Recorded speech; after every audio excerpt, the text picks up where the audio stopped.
Yes, ladies and gentlemen, my name is Jack Farmer, and I am joined by Andy Rossi, and that's how you know this is the Evolution of Movie show. But Andy, this season 2, as we've said, episode after episode, we're not just talking me and you, we're bringing on special guests, we're bringing on some friends. Ladies and gentlemen, this week we are bringing on none other than CORY BAKER. CORY, how are you? What's going on, guys? How's it going?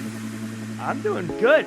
Man, for those of you on the audio-only version, you are missing a very professional setup by CORY BAKER over here. CORY, you're making me feel a little insecure with my setup. Well, it's mostly just the stuff that I've already had here, so it's sort of just like an accumulation of things that I've had over the years that have worked out to this nice little studio space here. And CORY is the best sound person in the game, so you know he's got a little bit of experience on you, Jack. Yeah, thank you, sir. So tell us a bit about what you work on, CORY, before we get into the show. You're the best sound guy in the game. What are some of your credentials? Well, I have done a lot of feature films, a lot of short films. Just recently got done with gigs with Google and Fitbit here.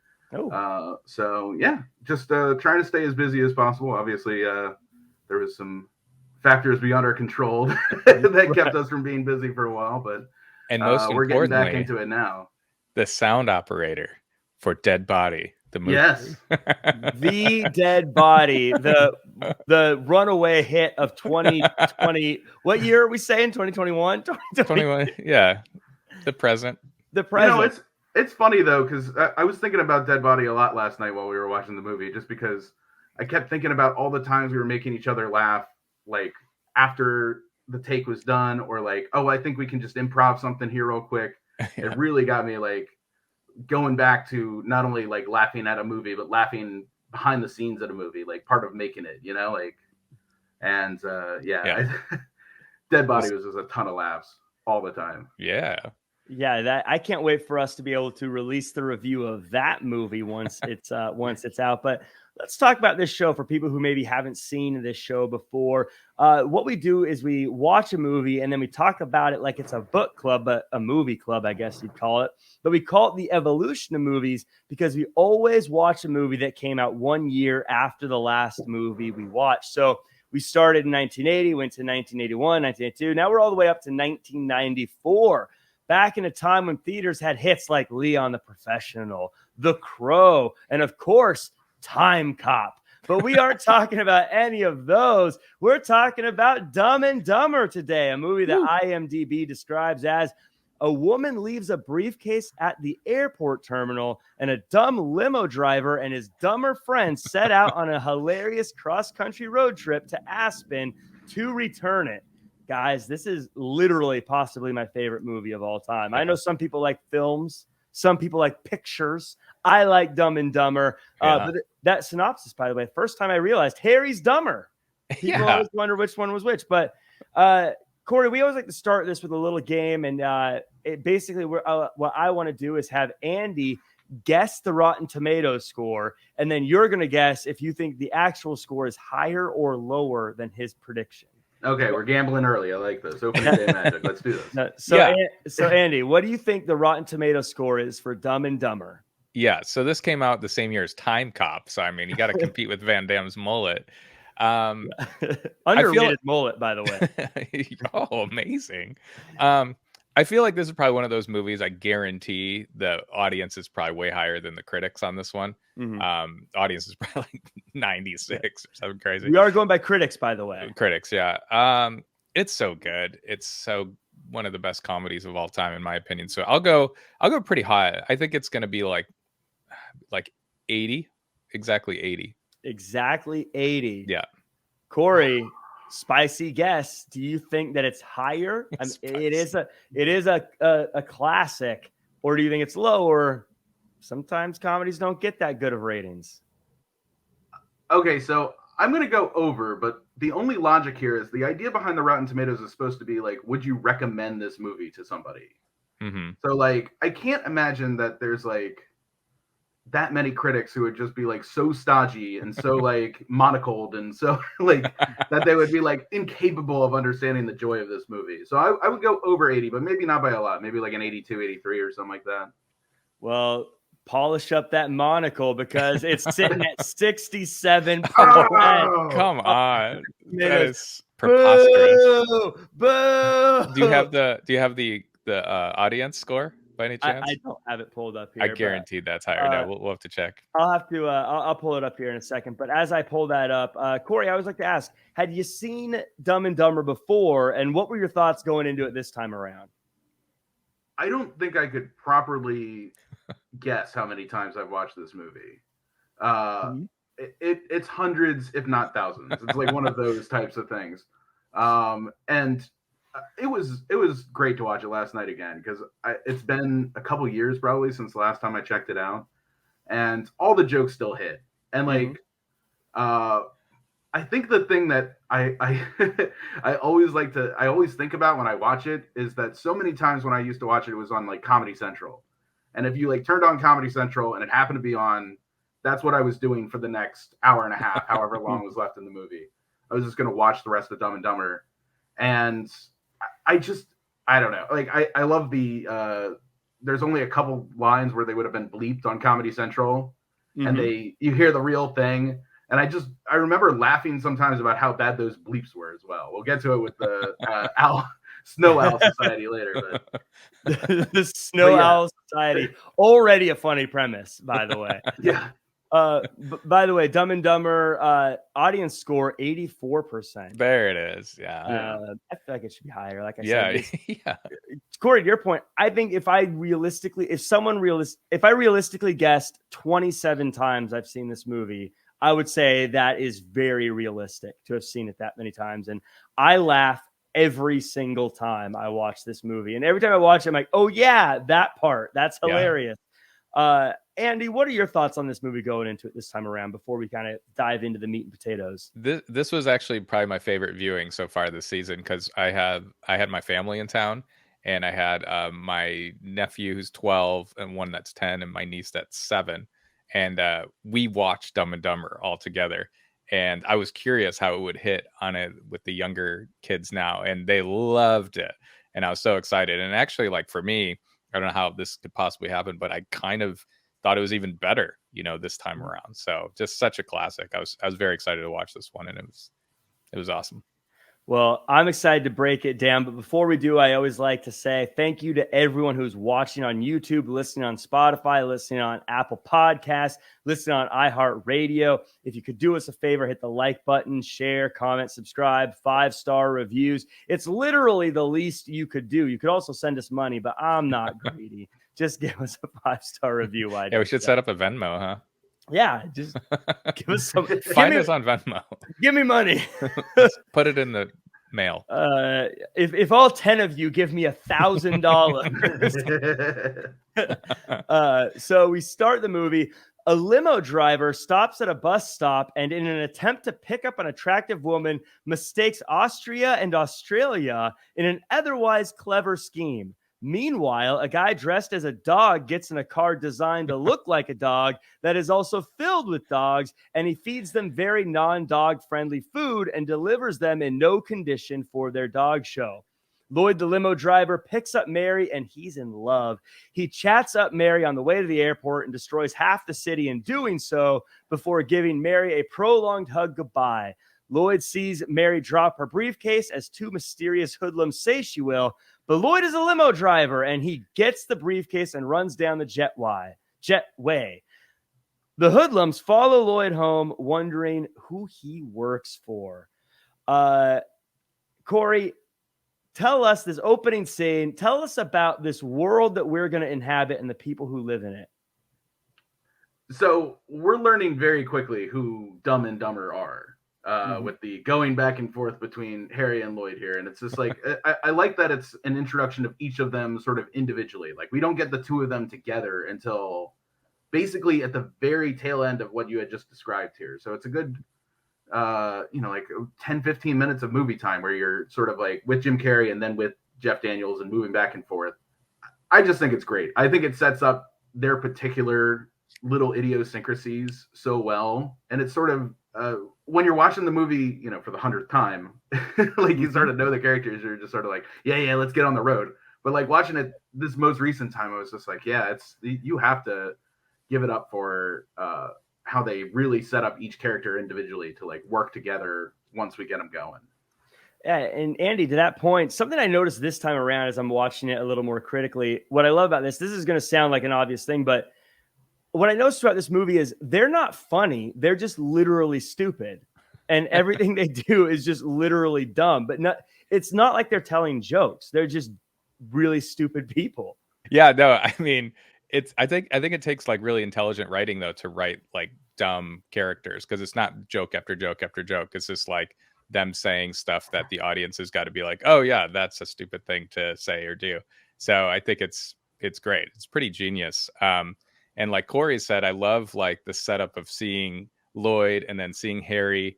And I didn't notice this the first time around, but all the credits are misspelled too. Like produced is spelled wrong. It says wrote by. I just thought that was like a good way to kind of like show us what we're in for. And we meet Lloyd, Harry, and Mary all before the credits are done with. Like I think we meet Mary right after it says like directed by, and it's misspelled.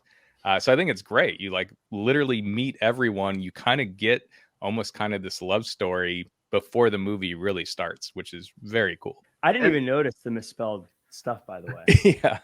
So it's like produce, DOOCED or something like that. But Corey, you were saying? Yeah, there's also just some great like visual acting that's going on all throughout the beginning here too. That really like there's like this A+ look from Mary after Jim Carrey crashes and the airbags all in his face, where like he's like giving her like the thumbs up or something, and she just sort of like hi and then walks along, but it's like perfect.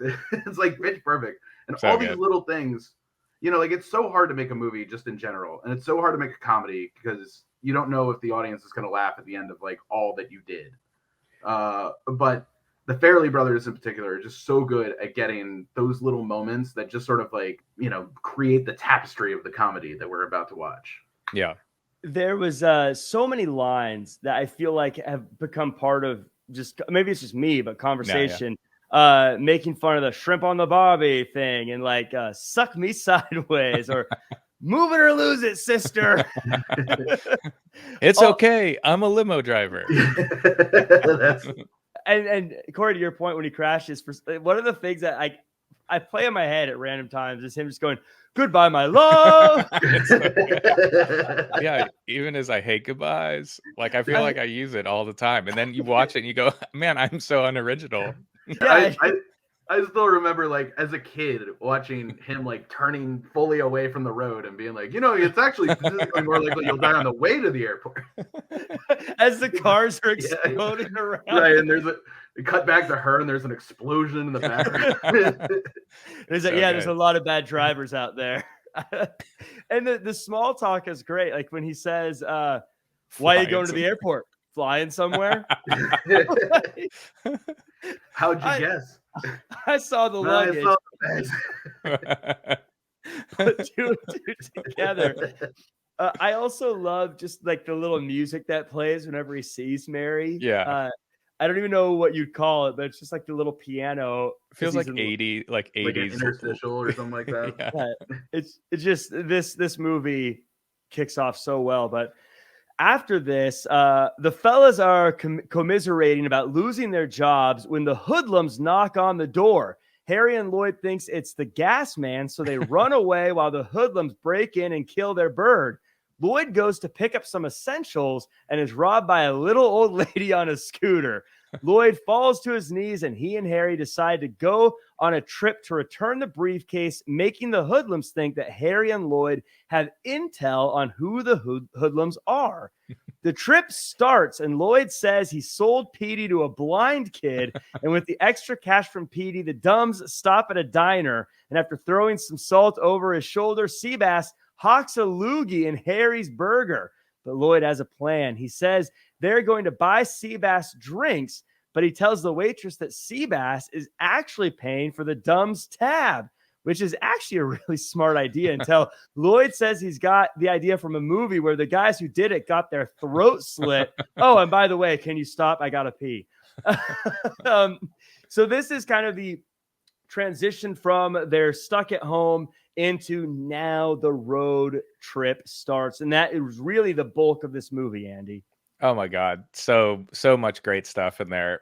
One of my favorite scenes is actually when they first kind of come together, and Jim Carrey does his, we got no food, we got no jobs, our pets' heads are falling off. What the hell are we doing here, Harry?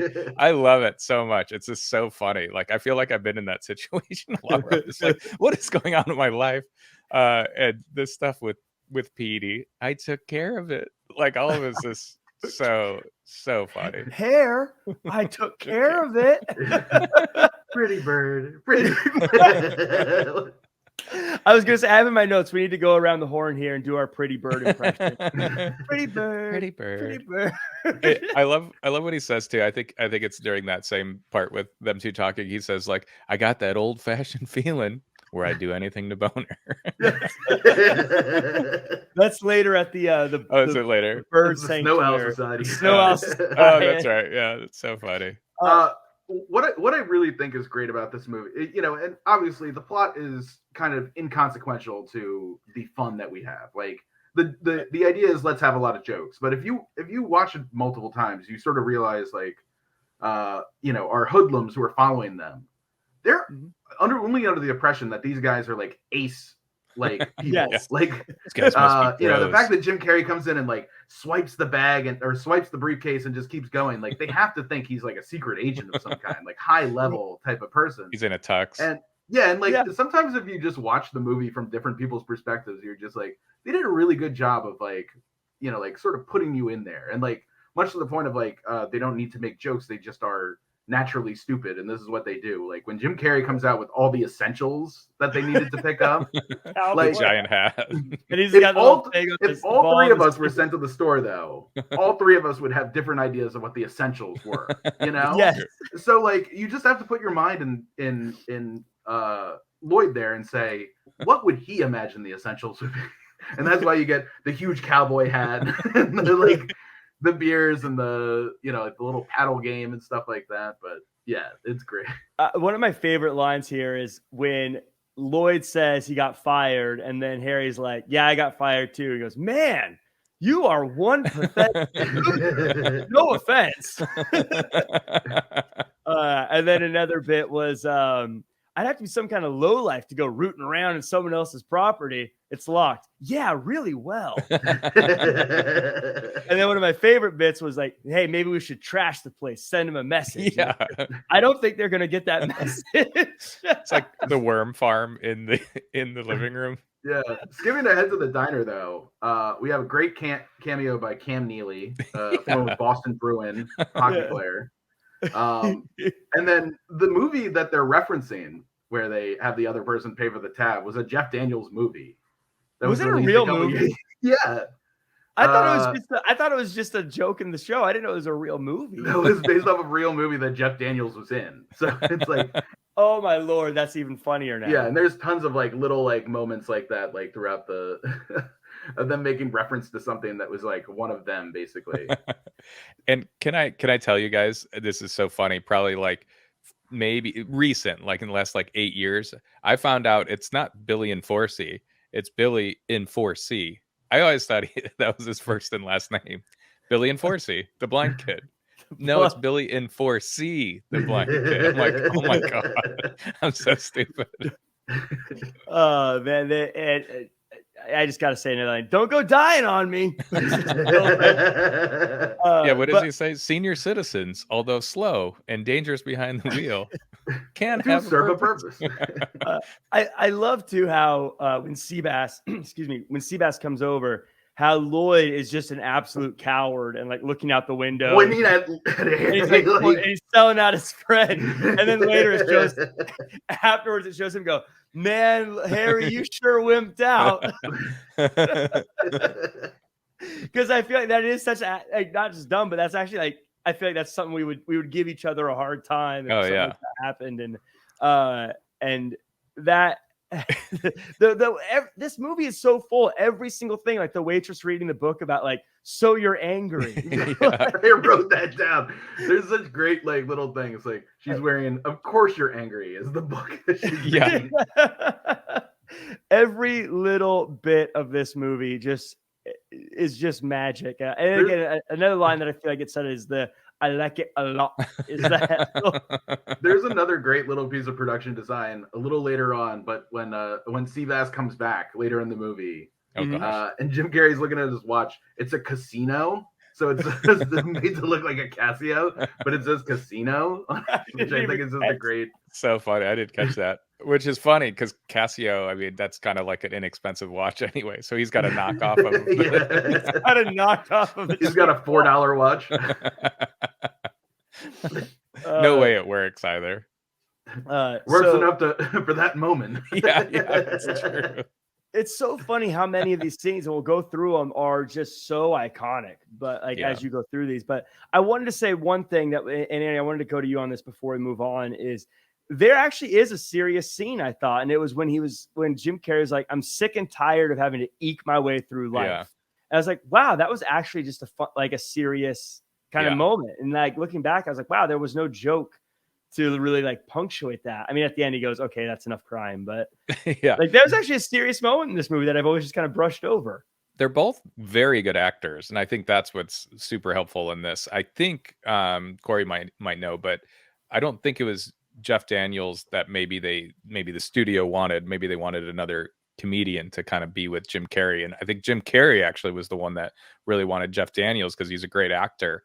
And I think that really is helpful in this. They're like really solid actors to deliver these stupid lines.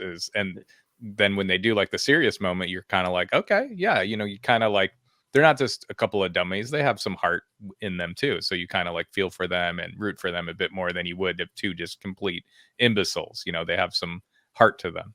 It's so funny you were talking about the casting and stuff because Jim Carrey did like specifically say he wanted Jeff Daniels because he wanted a real solid actor to play off of because a comedian would just be waiting for their moment to stop to give their line was Jim Carrey's thought. And then just it's so weird for people who don't work in movies to think about how one little thing could change this whole operation. And like when New Line was going to greenlight this movie, they had a list they came up with a list of 25 people who were like any of these two can play Harry and Lloyd and you got a movie. And Jim Carrey sort of came on later, but there was like Steve Martin and Martin Short were on that list. And maybe Nick Cage was on that list. And if it was just Jim Carrey and Nick Cage, the whole movie doesn't work the same. I'm not, throwing dirt on Nick Cage or anything like that, but I just think it's not the same movie. No. And it's just like the right alchemy of things coming together. And this just being like the most present example of like the two biggest names on the call sheet being like so good and play so well off of each other. And it's just like instantaneous too. Like there's no time where you're getting used to Harry and Lloyd being together. Like you're just immediately like caught up with them when they come in. And it's funny because Steve Martin and Martin Short, by the way, great actors, but you're right. It'd be a totally different movie. It would not hit the same. It'd be a different feeling altogether. So I actually heard the guy that plays the cop. Is it Harlan Williams? Harlan Williams. I heard he was one of the guys on the list to play one of the two. I can't remember. Also, you got to keep in mind another thing I love about this movie, and like as like an aspirational thing for people who write screenplays and things like that. This movie, the original script apparently was like such a mess. And the original writer just kept sending it out all the time. So much so that they got sick of, they figured out when he was sending out a new draft of the one that he was working on. So he changed the name of it to like a power tool is not a toy or something like that. Just so people would start reading it again. This better not be Dumb and Dumber again. It was really not well taken until way late in the game. So like, it's not only about like sometimes you catch these breaks of getting Jim Carrey and Jeff Daniels in the movie and it just works like that. But also sometimes you just stick with it long enough that like your script finally gets to a point where people are just like, oh yeah, we can make this, but only if these 25 people are in it. 2 of these 25 are in it, And you got the Farrelly brothers to direct it. I think this was like their first film, right? Yeah. So that, that's also a risk too, because like you don't know what you're going to get from them, and then they come out to be, not like the Coen brothers or anything like that, but certainly as far as comedies go, Yeah, they're Coen brothers of comedy.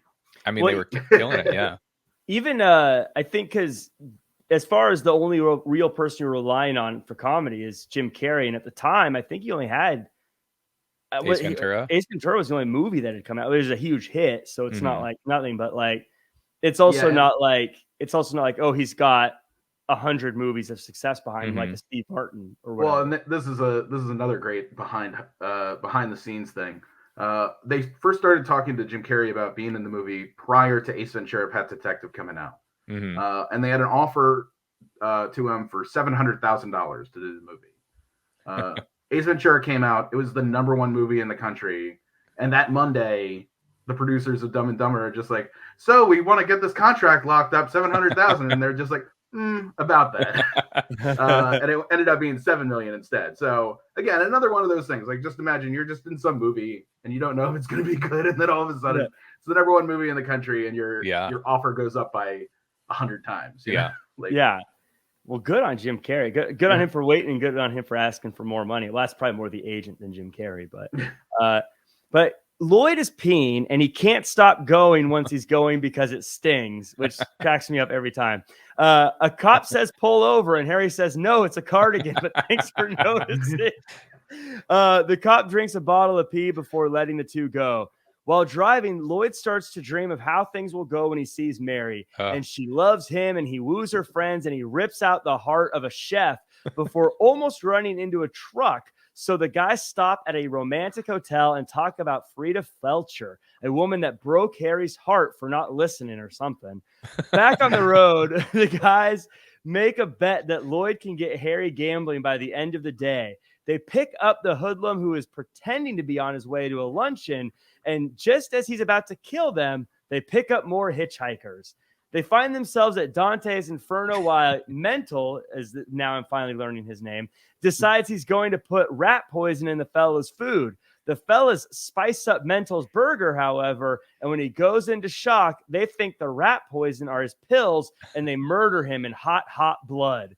Meanwhile, Mary is worried about what's going on with the money going missing, and the guy who is clearly a 90s bad guy says, you never know what the kidnappers will do to Mary's husband. This is perfect. The story is progressing. Things are moving on.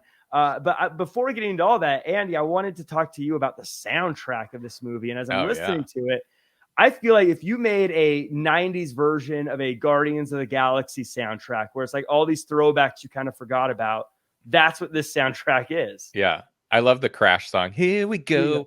It's a good like road trip song. Yeah. It was just, the soundtrack is great throughout this thing. Yeah, it's amazing. Yeah. And I just said the other part was my favorite, but this is my favorite, is the dream sequence where it was like the flowers in her hair. Yes. Like, oh my God, it is so good. I knew it was coming. And like I said, I watched it with like my niece and nephews who had never seen it. And I was just like, get ready for this, guys. And it was so funny. Him with the sweater, eating the peanuts, and then the fight scene. And the fight scene is amazing. Like, it's so good. Just how he's getting beat up so much. And then he's just got a little bit of blood on his lip. It's so good. It's just... Well, again, speaking to him being, like the character not being like play dumb, but like rather this is just the choices that he makes and he thinks they're good ones. Like in his dream sequence, all these choices that he makes that would be very bad ideas work perfectly because, it's his dream. And like all of a sudden this works. So like lighting a fart in front of all those people in sweaters would not be the move. That's just like, I'm just telling you, I know that crowd. They're not going to go for it.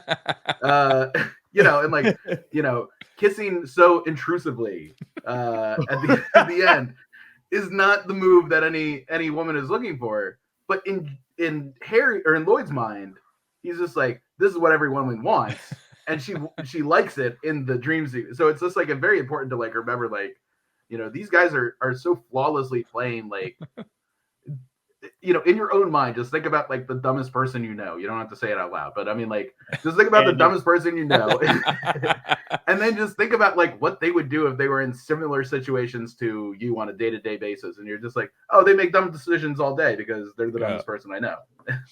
The cop scene is probably one of the iconic scenes of this movie, where he drinks the bottle and they're trying to stop him, but the part something that always gets me for some reason, when he's like, "Killer boots, man." And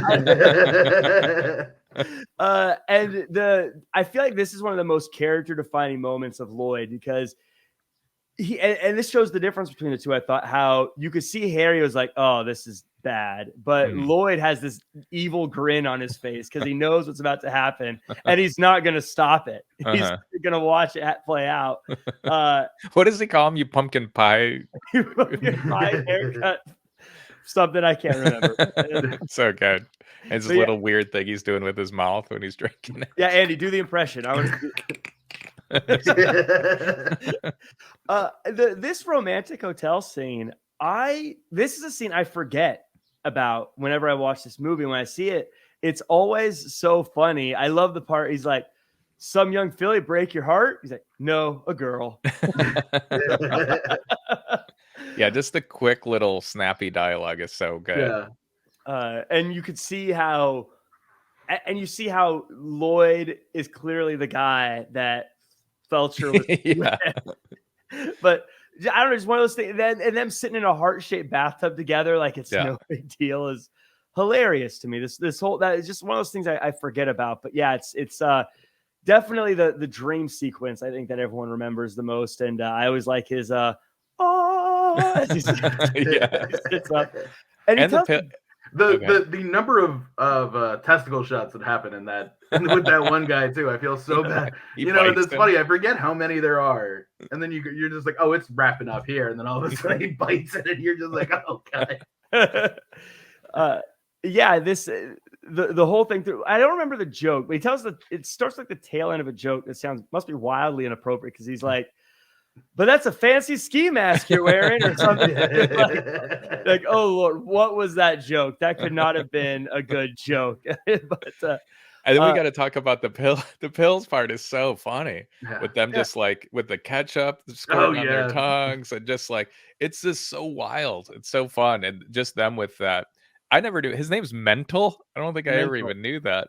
I guess I just never knew his name. But when he's just like, guys, the most annoying sound in the world. Yeah, Mockingbird. Yeah, how does the sound again, Andy? Mock. No. The most annoying sound in the world.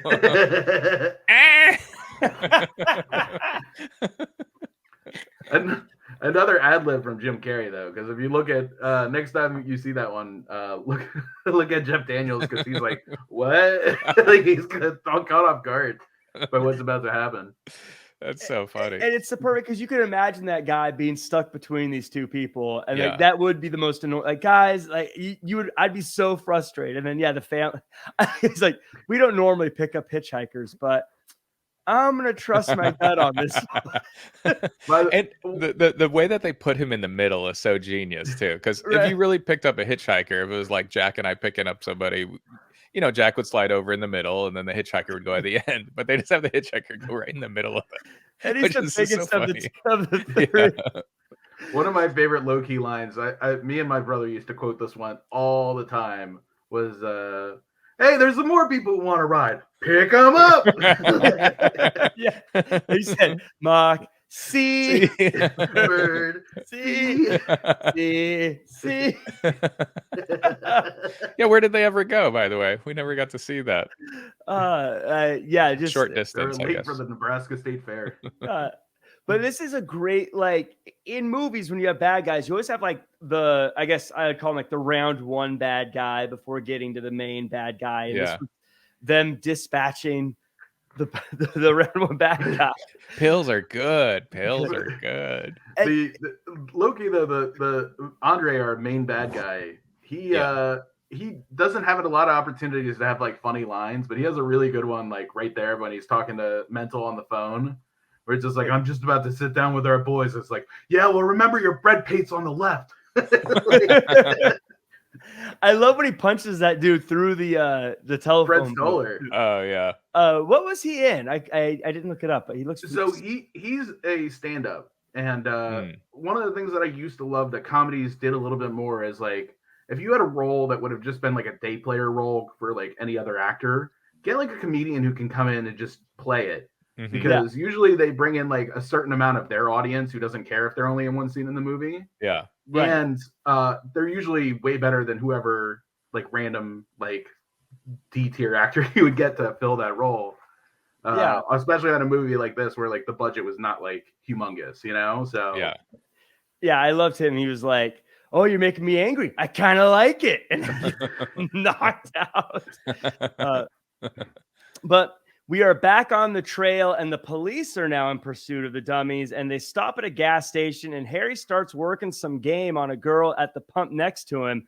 Meanwhile, Lloyd finds himself in the wrong stall at the wrong time as Seabass kicks in the door. Outside, Harry lights himself on fire, but toughs it out while getting the girl's number, which is pretty realistic for most of us guys. But just before Lloyd is about to go to his happy place, Harry barges in with a fire boot of doom and makes the save.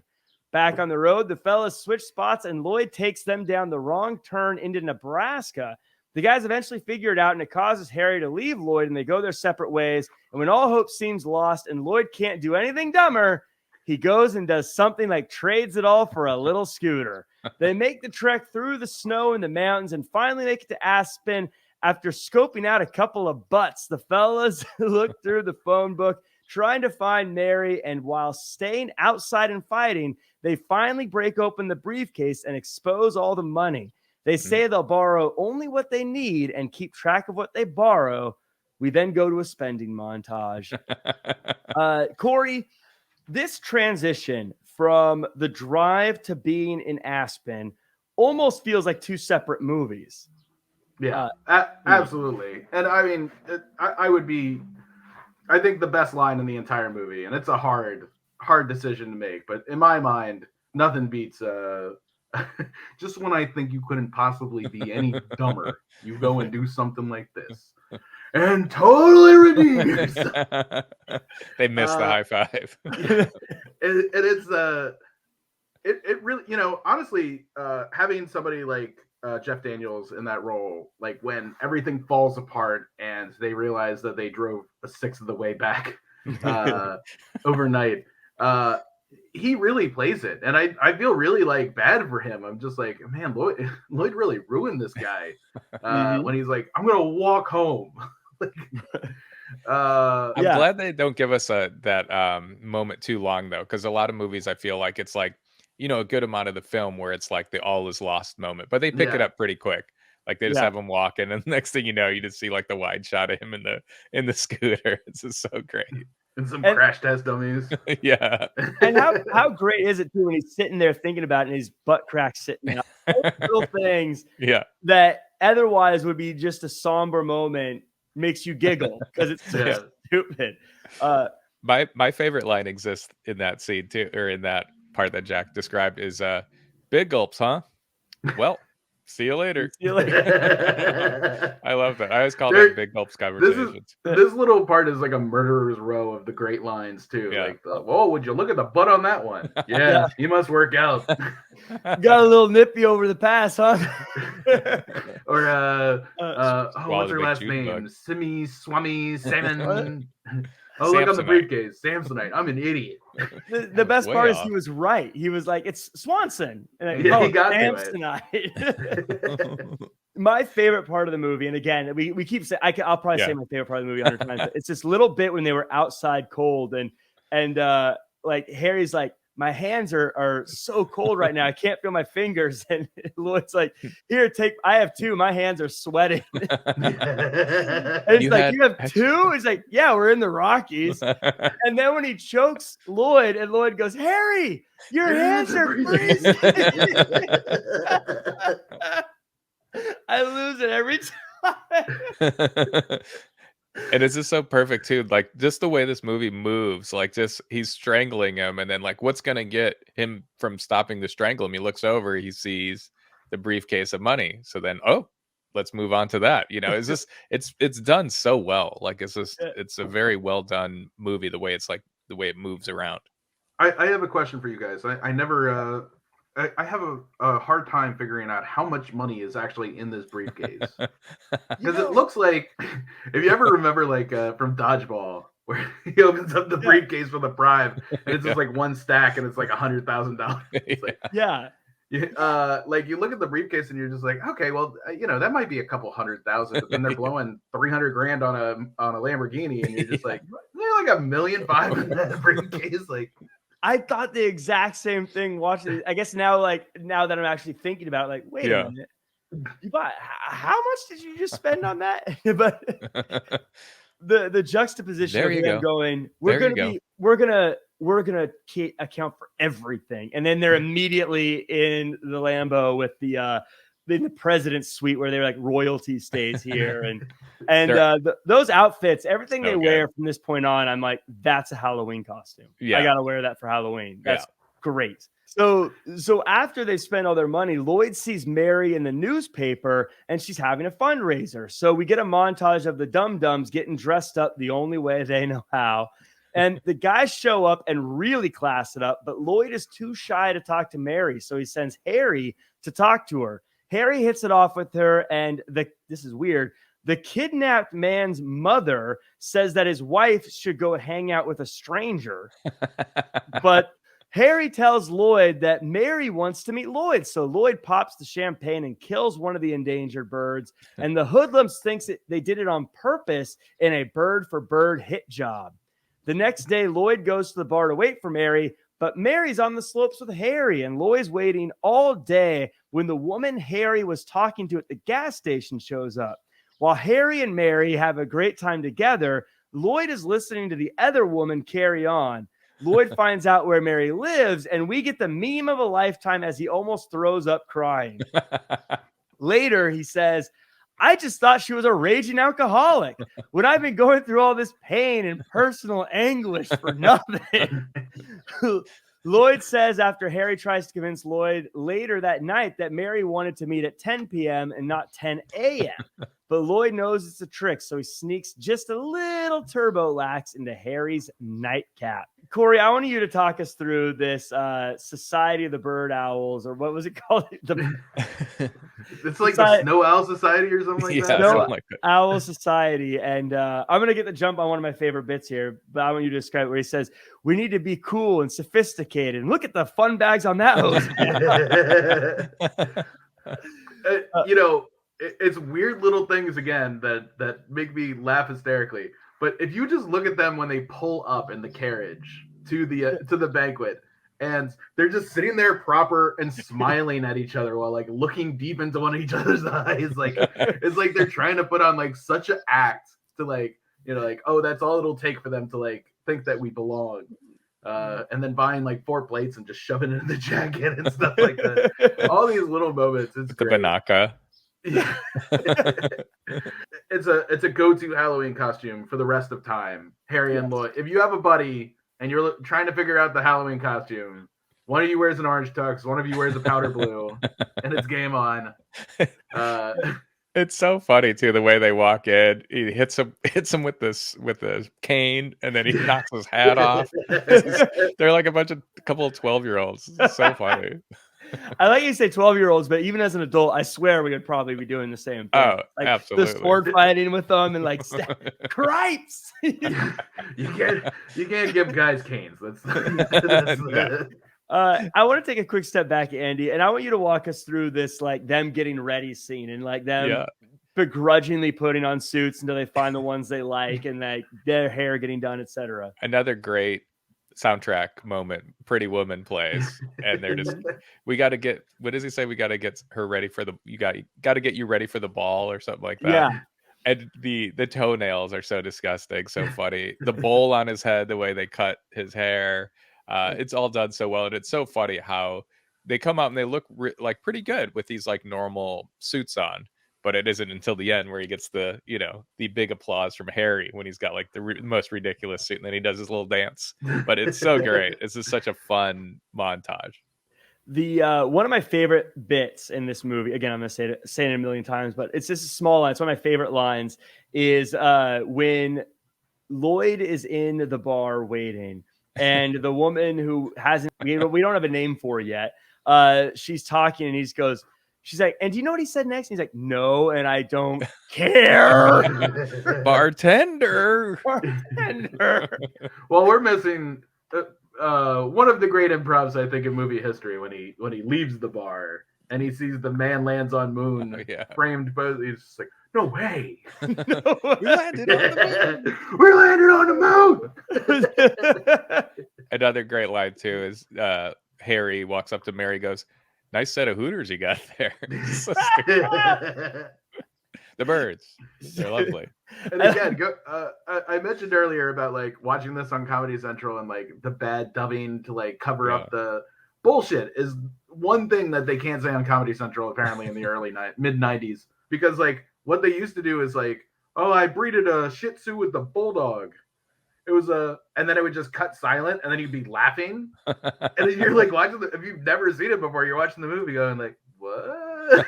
Like, because apparently they just can't say bullshit on Comedy Central. It's funny so lying too far. It's funny you mentioned that, because I've seen it on like, you know, something on TV too, and when they're in like the bedroom and he goes, right on my ass after you kiss it, it says right on my sandwich after you kiss it. And I'm like, that doesn't even make any sense. One of my favorite dubs was from Die Hard with a Vengeance, and Samuel Jackson calls him a mellow farmer. The last name Farmer. I always got that. Oh, that's funny. Mellow farmer. I'm a bad mellow farmer. But this was the scene, Andy, where he says, I just get that old-fashioned romantic feeling where I would do anything to bone her. So good. And this part, or this time around watching it, I don't know why I laughed so hard at the snowball fight. It was just so funny. Just, I mean, he hits her so hard. I have that in my notes. He fights her for real. Like, yeah. And he's like, And then his laugh is just so good. Yeah, the end of the whole thing, like, again, going back to like them just being dumb and not realizing it kind of thing, like they're playing it naturally. Like when they get into the fight and they're like rolling down the hill, and then he gets up and he's like, come on. And then all of a sudden it's like she gives him one look like, what are you doing? And he's just like, oh, I'm an idiot. I didn't know we were fighting. Like, I didn't know it was a joke. Like, he starts laughing, like he just realizes he's a psychopath. That laugh is so good. Yeah, he just blasts her in the face that first. Speaking of blasting. So speaking of blasting, we get to this next part. Hey, Harry gets to Mary's house, and it's all systems go in the toilet department, but the toilet won't flush. While Harry deals with that, Lloyd finally sees Mary and takes her back to his hotel and tells her that he likes her a lot, and she says there's a chance. But the bad guy shows up. And he's not a fan of the IOUs, so he handcuffs our heroes. And after getting a plane ticket out of there, the bad guy decides it's time to shoot someone, and he shoots Harry. But Harry lives, and the police bust in and arrest the bad guy. The guys find themselves walking back home when a bus of bikini competitors stopped to look for oil boys, and the fellas are kind enough to point them in the right direction. This is where it's actually incredible how so many loose ends tie up here at the end, with Beth from the bar being part of the FBI and all these other people and things like that. But Andy, I want you to do your best Harry on the toilet impression.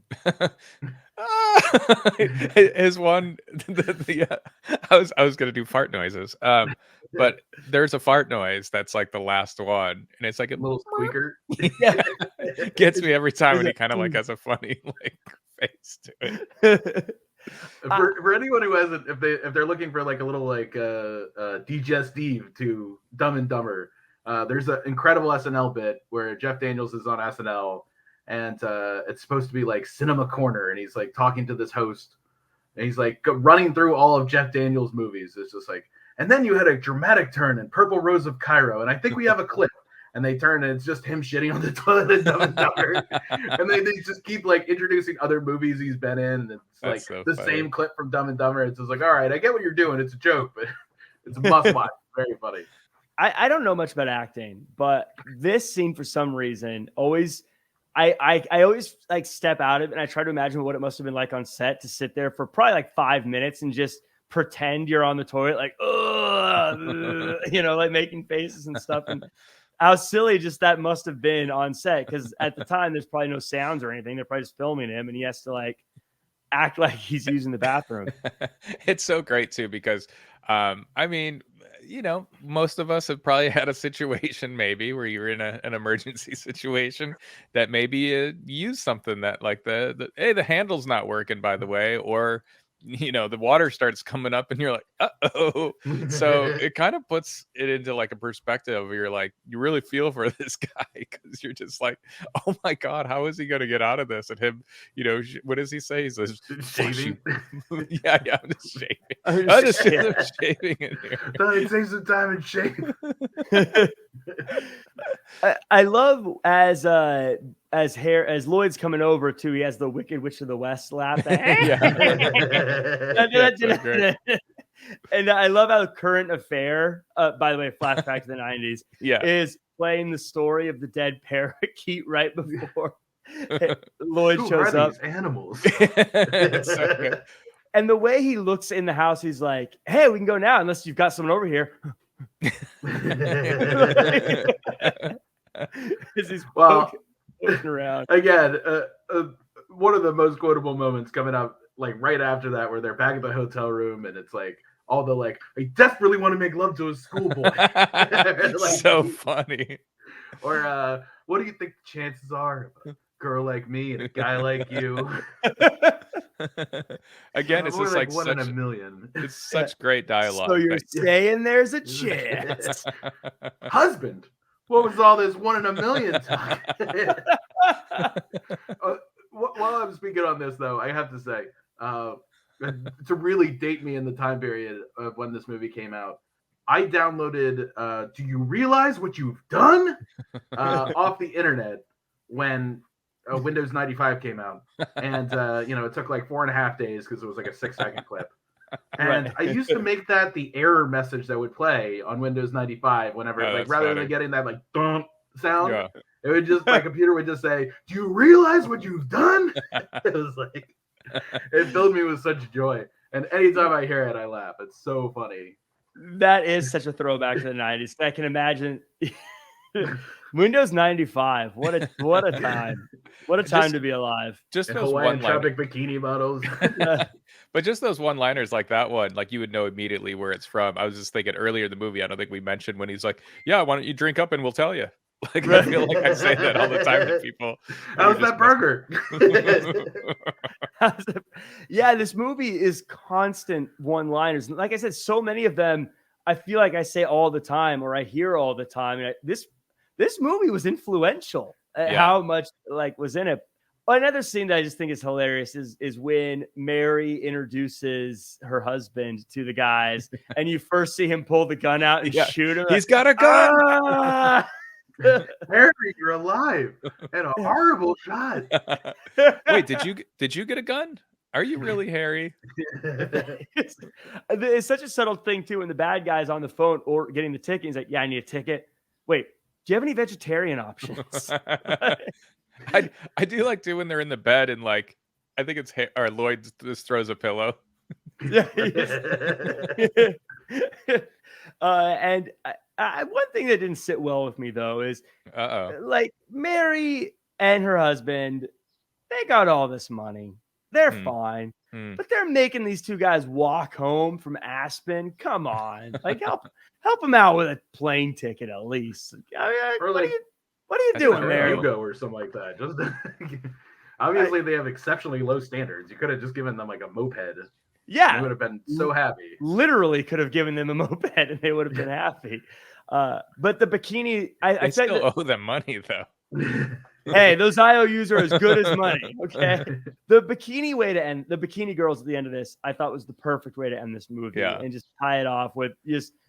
how these guys constantly have opportunities, but because of their own stupidity, they miss these opportunities. It's great too. Yeah, you're in luck, and you're like, oh, here we go. Finally, George Costanza, Homer Simpson, Al Bundy. These type of characters that it never works out for them, and I feel like it's like, oh, it's finally gonna work out for these two fellas. Like, there's a town. It's so stupid.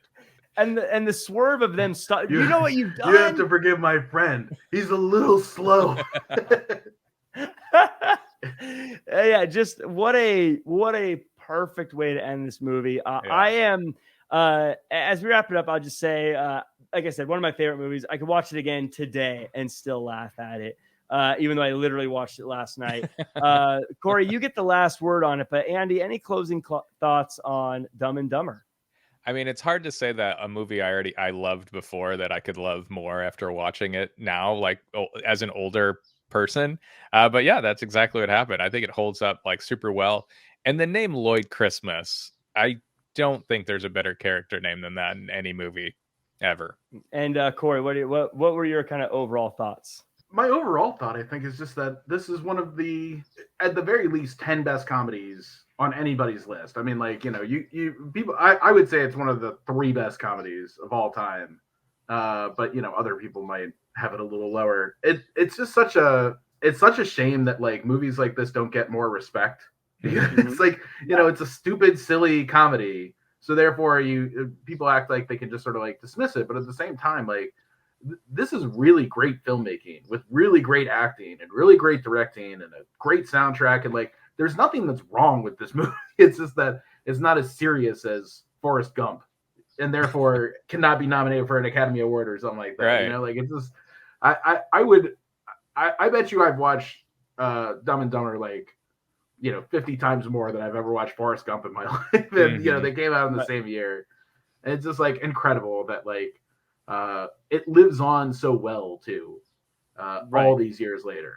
Right. If movies are about telling a story and eliciting emotion, this movie does that very well. But now, as we finish up the show, we always like to play a little game. I like to test Andy Rossi here and see if he can do a 6 degrees of Kevin Bacon with someone from this movie. Andy, we're in the mid-90s. I'm thinking you should be able to do this. Can we connect someone to Kevin Bacon in 6 moves?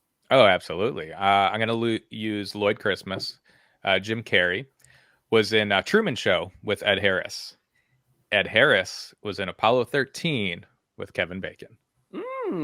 Did that without you going through the old sleepers route. I know. I was thinking that. I'm like, yeah, Jim Carrey wasn't in any movies with De Niro or Brad Pitt, so I couldn't bring it to sleepers. The thing I forgot to bring up too, by the way, Lloyd Christmas, if he did marry Mary, would be Make Her Merry Christmas. Is oh wow, such a dumb, silly thing that is in there as well.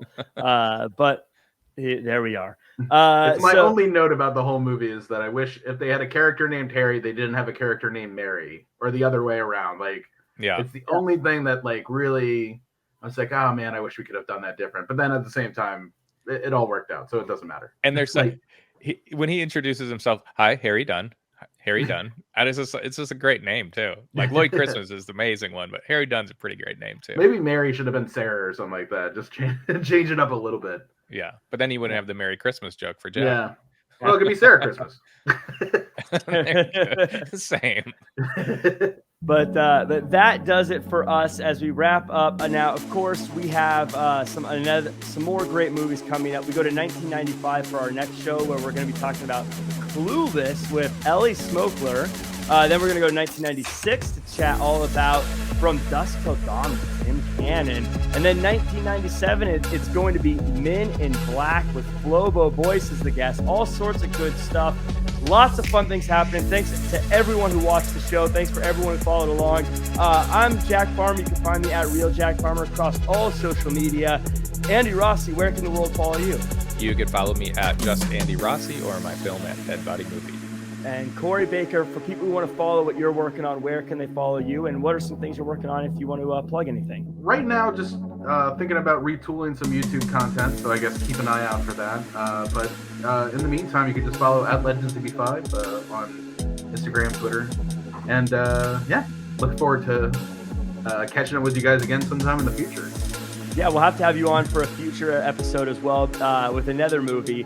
But for now, that does it for 1994. We will see you guys all next year.